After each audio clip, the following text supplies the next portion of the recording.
দর্শক, ওসমান হাদির মরদেহ এই মুহূর্তে হযরত শাহজালাল আন্তর্জাতিক বিমানবন্দরে এসে পৌঁছেছে। আমরা সরাসরি সেই বিষয়টি জানার চেষ্টা করব। সহকর্মী আহমেদ রেজা রয়েছেন সেখানে।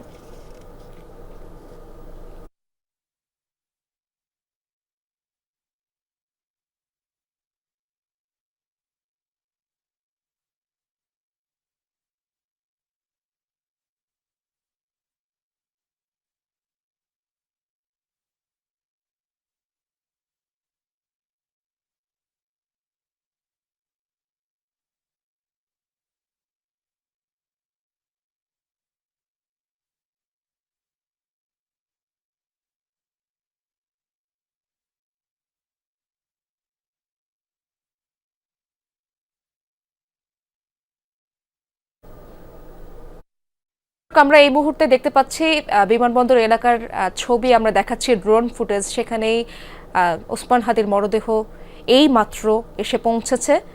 সেখানে রয়েছেন আমাদের সহকর্মী আহমেদ রেজা, তার কাছ থেকে বিস্তারিত জানার চেষ্টা করব। বিমানের যে ফ্লাইটটি সেটি আসলে যাত্রা শুরু করে এবং একটু আগে কিন্তু হযরত শাহজালাল আন্তর্জাতিক বিমানবন্দরে সেটি এসে অবতরণ করেছে। ফলে এখানে আর অল্প কিছুক্ষণের পরেই আমরা একটু আগে জানছিলাম যে এখানে অন্তর্বর্তী সরকারের স্বরাষ্ট্র উপদেষ্টা তিনি আসলে থাকবেন এবং তিনি সহ আরও বেশ কয়েকজন সরকারের রীতি নির্ধারণী পর্যায়ে যারা থাকবেন তারা আসলে মূলত তাকে গ্রহণ করবেন, তার মরদেহটি গ্রহণ করবেন। এবং এখানে বেশ কিছু আনুষ্ঠানিকতা নেওয়া হয়েছে, যে আনুষ্ঠানিকতার মধ্যে মূলত তাকে তার মরদেহটি এখান থেকে বের হলে এলিভেটেড এক্সপ্রেস হয়ে সেটি আসলে শাহবাগে যাওয়ার কথা এখন পর্যন্ত, এবং সেই যাত্রাটি নির্বিঘ্ন করবার জন্য পুলিশ এবং বেশ কয়েকটি বাহিনীর সদস্যদের সমন্বয়ে একটি আলাদাভাবে যাত্রাটি কীভাবে নিশ্চিত করা যায় সেটি কিন্তু বলা হবে। এবং আমরা দেখতে পেরেছি যে এখানে বেশ কয়েকটি স্তরের নিরাপত্তা বলা ইতিমধ্যে বিমানবন্দর এলাকা জুড়ে করা হয়েছে, বিশেষ করে বাংলাদেশ সেনাবাহিনী, বাংলাদেশ পুলিশ, বাংলাদেশ আনসার ও বিডিপি, এপিবিএন এবং র্যাবের সদস্যরা কিন্তু পুরো জায়গাটি থেকে আলাদা একটি নিরাপত্তা বলয় তৈরি করেছেন। নিরাপত্তা বলয় তৈরি করার প্রেক্ষিতে এখানেও আমরা দেখছি যে বেশ কয়েকজন সরকারের নীতি নির্ধারণী পর্যায়ে যারা রয়েছেন তারা ইতিমধ্যে ঢুকছেন। এই মুহূর্তে একটু আগেই দেখছিলাম যে সরকারের স্বরাষ্ট্র উপদেষ্টা হয়তো তিনি ঢুকেছেন। এই মুহূর্তে আরও কয়েকজন হয়তো ঢোকার কথা রয়েছে। তবে এখানেও হয়তো বাংলাদেশ সরকারের, কেননা পুরো কয়েকটা গাড়িতেই হচ্ছে বাংলাদেশ সরকারের ফ্ল্যাগ লাগানো রয়েছে, ফলে ধারণা করা হচ্ছে যে এখন পর্যন্ত 3টি ফ্ল্যাগ সম্পন্ন গাড়ি কিন্তু বিমানবন্দরের 8 নম্বর গেট থেকে ঢুকেছে। ফলে 3জন অর্থাৎ উপদেষ্টা পর্যায়ের সদস্যরা যুক্ত রয়েছেন বলে আমরা এখন পর্যন্ত জানাতে পারছিলাম আপনাদেরকে। দর্শক, এই যে বিমানবন্দরে বেশ কিছু আনুষ্ঠানিকতা কিন্তু রয়েছে, সেই আনুষ্ঠানিকতা সম্পন্ন করবার জন্য মূলত বেশ কিছু কার্যক্রম এইখানে রয়েছেন। আমি জানাচ্ছিলাম যে মূলত 3জন তার সফরসঙ্গী ছিলেন এবং 3জন গতকাল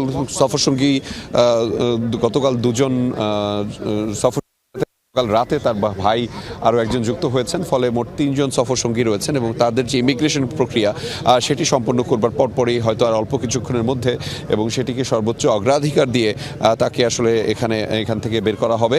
এবং সেই অগ্রাধিকারের প্রেক্ষিতেই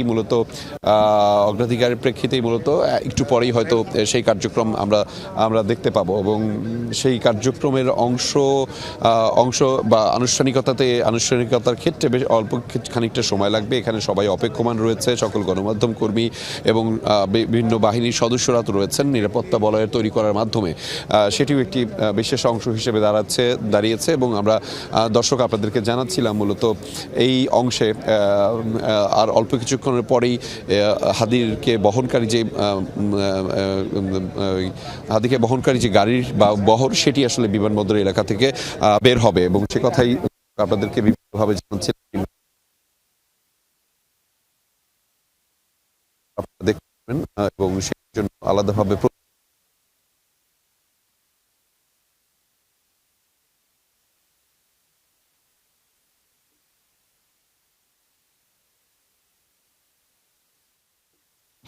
অল্প কিছুটা আনুষ্ঠানিক জন্য সেই আনুষ্ঠানিকতা সম্পন্ন বার জন্য সরকারের মূলত যে সরকারের পক্ষ থেকে বেশ কয়েকজন উপদেষ্টা মণ্ডলীর সদস্য তারা ইতিমধ্যে পৌঁছেছেন বিমানবন্দরে এবং ৮ নম্বর গেট থেকে একটু পরেই সেই যে কার্যক্রম সেটি আসলে শুরু হবে এবং সেই কার্যক্রমে অল্প কিছুক্ষণ বাকি রয়েছে। আমরা অপেক্ষমান অবস্থায় রয়েছি এবং আপনাদেরকে দর্শক একটু জানিয়ে রাখি, মূলত গত 12 ডিসেম্বর আপনারা জানেন যে 11 ডিসেম্বর তফসিল ঘোষণা হয়েছিল এবং সেই 11 ডিসেম্বর তফসিল ঘোষণার পরেই যে 12 ডিসেম্বর মূলত ঢাকা ৮ আসনের সম্ভাব্য প্রার্থী হিসেবে নিজেকে যিনি উপস্থাপন করেছিলেন এবং তিনি নির্বাচনী প্রচারণা চালাচ্ছিলেন এবং নির্বাচনী প্রচারণার ক্ষেত্রে মূলত তিনি বিজয়নগর অর্থাৎ ঢাকা ৮-এর যেই থাকো এখানে, হ্যাঁ তুমি একটু অপারেশনটা সব দিকে একটু মুভ করো।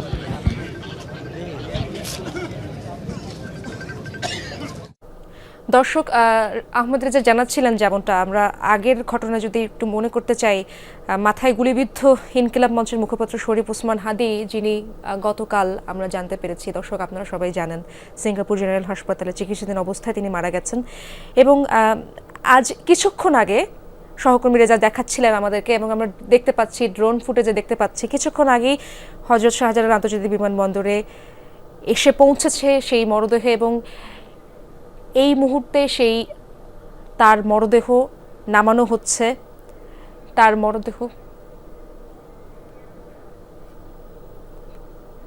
তার মরদেহবাহী গাড়িটি এয়ারপোর্টে এসে পৌঁছেছে আমরা দেখতে পাচ্ছি এবং মরদেহটি নামানো হচ্ছে।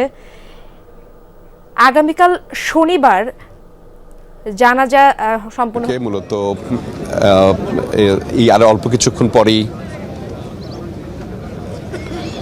অল্প কিছুক্ষণ পরেই এই বিমানবন্দরের ৮ নম্বর গেট থেকে শরীফ ওসমান হাদীর মরদেহটি বের হবে এবং সেটি একটু পরেই অর্থাৎ একটু আগে নির্ধারিত সময়ের বেশ অল্প কয়েক মিনিট আগে কিন্তু এই তাকে বহন করে যে বাংলাদেশ বিমানের যে ফ্লাইটটি এয়ারলাইন্সটি সেটি এসে উপস্থিত হয়েছে এখানেই এবং আমরা সকলেই অপেক্ষমান অবস্থায় রয়েছে। আপনাদেরকে একটু জানিয়ে রাখি, মূলত 11 ডিসেম্বর তফসিল ঘোষণার পরে 12 ডিসেম্বর শরীফ ওসমান হাদী ইনকিলাব মঞ্চের নেতা তিনি গুলিবিদ্ধ হন এবং তারপরে 6 দিন চিকিৎসাধীন অবস্থায় ছিলেন। এই মুহূর্তে দর্শক আপনারা দেখতে পাচ্ছেন হাদীর মরদেহ বাংলাদেশ বিমানের যে এয়ারলাইন্সটি রয়েছে সেটি থেকে নামানো হয়েছে এবং সেটি এখন গাড়িতে তোলা হচ্ছে। তাকে মূলত গাড়িতে তোলা হচ্ছে, সেই খবরাখবর সেই দৃশ্যগুলো দেখছেন আপনারা দর্শক।